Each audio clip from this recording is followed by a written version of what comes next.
Welcome back to the Team to Beat Miami Heat podcast, your one-stop shop for daily Miami Heat content. My name is Amir. Before I get into today's episode, just want to thank everybody for following and supporting the channel. I'm getting close to 2,000 subscribers, so if you guys do enjoy the content, don't forget to like, comment, share, and subscribe.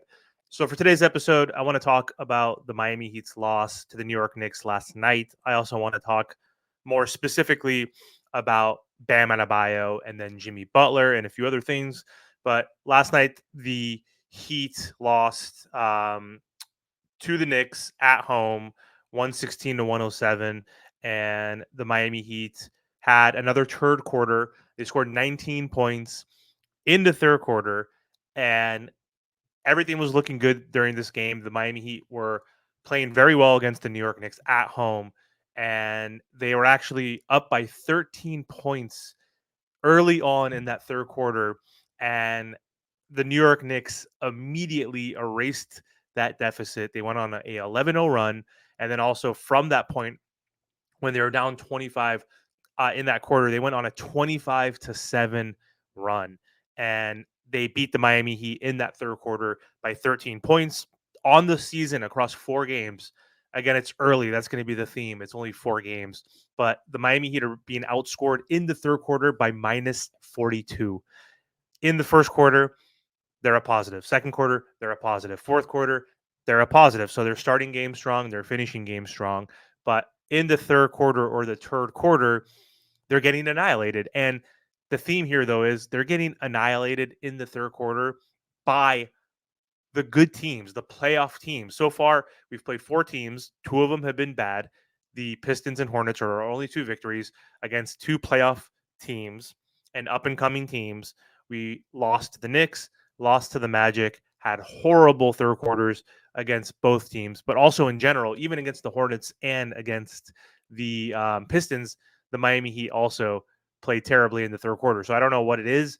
I don't know why Spo has not figured this out yet or made any sort of adjustments, whether it's with the rotation or the scheme or whatever it may be.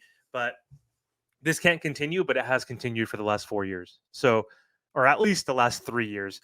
The Miami Heat have been terrible in the third quarter, and they gave this game away. They blew a game where they were up double digits, but also more importantly, a game where Tyler Hero balled out of his mind. So a wasted 34-point game from Tyler Hero. He's been good this season. Can't complain about Tyler Hero.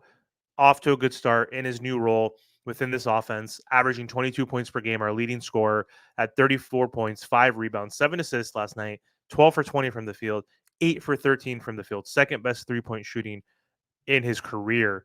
2 for 2 from the line, 1 steal, only 1 turnover. If he's not turning the ball over and scoring at that clip, and has a 7-to-1 assist to turnover ratio, and you lose, that's pretty pathetic. So huge game from Tyler Hero, but no one else decided to show up to work against the Knicks. And specifically, the 2 guys that we need to hone in on and focus on is Jimmy and Bam. So yes, Jimmy's 35 years old. He's aging. He's been injury prone. He's missed 20 plus games every season with this Miami Heat team, but this year was going to be different. It's a contract year. He wants an extension. He wants a max contract. And to get that, Pat Riley said you have to be available, healthy, and play well, right? So he's said, I'm willing to play more games. He's like, money doesn't really matter. I have enough money. He just wants to win with the Miami Heat. But actions speak louder than words. I don't know why Jimmy was so disengaged at times throughout this game. Like, he picks and chooses his spots, which I get. Again, he's 35 years old. It's a long season. It's only game 4. But out the gate, passive, took 0 shots in the first quarter, I believe. I think he took 2 shots total in the first half. But either way, just super passive, not looking for a shot, not looking to get to the free throw line, just not in any actions. And you can't have that. Like, he didn't play horrible, but he didn't do enough as our number 1 option, as our top player. 15 points, 4 rebounds, 4 assists. That's fine. 6 for 9 from the field, 0 for 2 from 3, 3 for 4 from the free throw line, 2 steals, but 4 turnovers. So not being aggressive, not being active, and then turning the ball over, not getting to the free throw line, not being aggressive. That's not a formula for success with Jimmy Butler and against a primetime team. Like, this is a primetime game. Last year we were like 2-15 against the the top teams in the East and the West and showed that we're a mediocre team because we could only beat the bad teams, could not beat the good teams. That trend is continuing this year. And a lot of other trends are continuing as well, which is why I'm always going to support this team. I'm always going to be loyal to this team. I'm always going to give them the benefit of the doubt. I'm always going to have hope because we have Pat Riley, because we have Spo, because we have Jimmy and Bam, who I'm obviously going to be talking shit on right now in this episode. And we have Tyler Hero, who I said most polarizing player on this Miami Heat team. If he plays bad, I'm going to criticize him. If he plays a good, I'm going to give him his flowers. So flowers to Tyler Hero to start the season. Even with Terry Rozier, he's up and down, but that's got to be expected. You're not going to have him and Tyler averaging 25 points each. As long as they're both averaging anywhere from like 17 to 21 points per game, that's fine. They have some good chemistry. They're playing well off each other. Terry is frustrating in his own right because he's inconsistent and takes those super hard shots. And when they're not falling, it doesn't look good. But Terry's fine. He had 16 points, 4 rebounds, 7 assists, 5 for 14 from the field, which was the issue, but 4 for 8 from 3. Got to the free throw line a couple times. 2 steals, 2 turnovers. So he's fine. Again, it's Jimmy and Bam where the biggest issue lies. So Jimmy Butler just looks tired. Bam looks tired too. My boy Martel was saying he looks tired because of this run with the Olympics, and I'm like, he's 27 years old. Like, how can you be tired? Which I think is a bullshit excuse. There's got to be something else. I think it's just psychological. I don't know where the confidence has gone. I thought his brand was at an all-time high coming off the Olympics, shooting threes, winning a gold medal, being assertive. Preseason, shooting a bunch of threes, looking really good, really active and engaged. And then that's fallen off the cliff. And now he looks like Draymond Green, as my boy Ernest said. He's playing, he doesn't know where he can find his offense in this role, in this new system with his 5-out offense, with his faster paced offense. So it's just perplexing to see him digress, regress, whatever, um, this quickly after we thought he would ascend. Like his numbers are extremely down, averaging 11 points from 20. Like, come on. Like if you're getting 15, 16 points per game, then we understand. But like 11 points, dude, that's like half his total almost right now. His rebounds are down. He's only averaging 7 rebounds per game. Like last night against the Knicks, 33 minutes, 11 points, not good enough. 3 rebounds, terrible. 4 assists, fine, that's great. 3 for 7 from the field, 0 for 2 from 3, 5 for 6 from the line, 1 steal, 1 turnover. Just Bam is just hesitant, not looking for a shot, not being aggressive, not rebounding is the big issue. And then also another issue was when his offense was failing, then he wasn't trying as hard on the defensive end, and that can't happen. He's our best defender. He's the best defender in the NBA. He allowed Karl Anthony Towns, who is super soft, obviously very good scorer, which is evident from last night, score 44 points, 13 rebounds, 17 for 25, 4 for 5 from 3, 6 for 6 from the line. He utterly destroyed us, but I don't understand what's going on with Bam. He's been missing. He's been absent. Hasn't been showing up to work. Like, remember that cartoon, Where on Earth is Carmen Sandiego? Where on Earth is Bamonte Adebayo? Like, I don't even understand. Like, yes, people were saying it's only 2 games. It's only 3 games. Well, now it's 4. They're stacking up. And also, yes, it's early to judge a team. It's the beginning of the season. Pat Riley always says you can't judge a team or analyze a team until they play 20 games. But with this team, you almost can, because it's the same team. Obviously, there's different pieces, but the core players are the same. You have Tyler, you have Jimmy Bam. Jimmy Bam not playing that great. Like, Jimmy's just being inconsistent. 2 games good, 2 games bad. 2 games good against crappy teams. That's fine. That's expected. 2 games bad against good teams. That's not a good sign for Jimmy Butler. Bam Adebayo not playing great. Tyler Terry doing fine, especially Tyler. Small sample size. That's totally understandable. But we still have Jimmy Bam and Tyler. We still have Duncan Robinson. I think Kevin Love's going on year 3 or 4 now with us.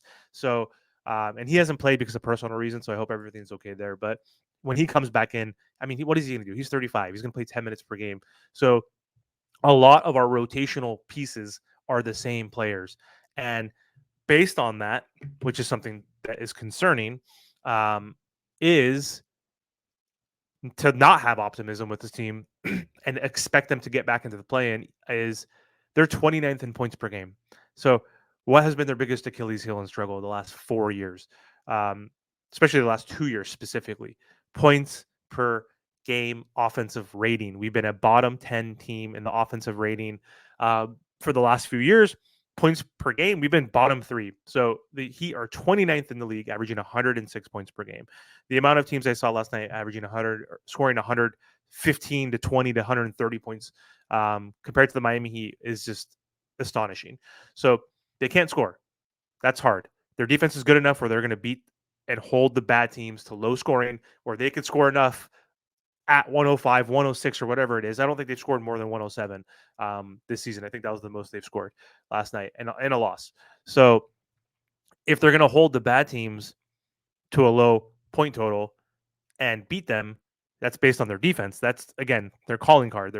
I think I looked yesterday before the Knicks game. They were 9 in defensive rating, 21 in offensive rating. So not going to cut it. That's exactly where we were last year. We were number 5 in defensive rating last season, number 25 for most of the year in offensive rating. Then I think we got to like that 21 range as well. Still bottom 10.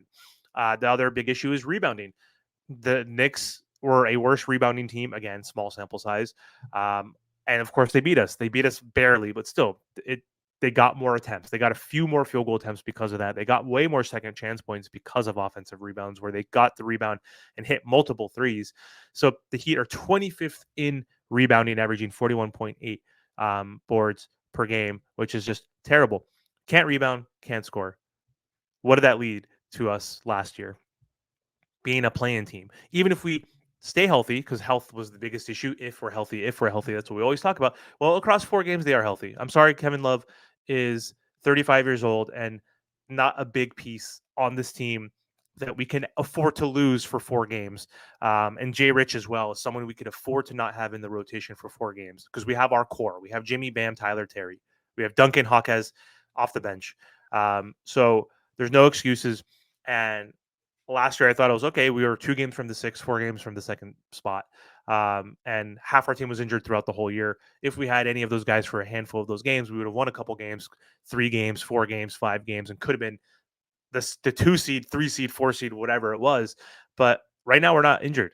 And we're still showing the same exact problems while healthy. Can't score, can't rebound, can't play well in the third quarter, can't beat teams that are playoff teams. So this is frustrating. I'm not giving up hope. It's only 4 games. So after all I said, I'm a delusional Miami Heat fan that's going to have faith in my team.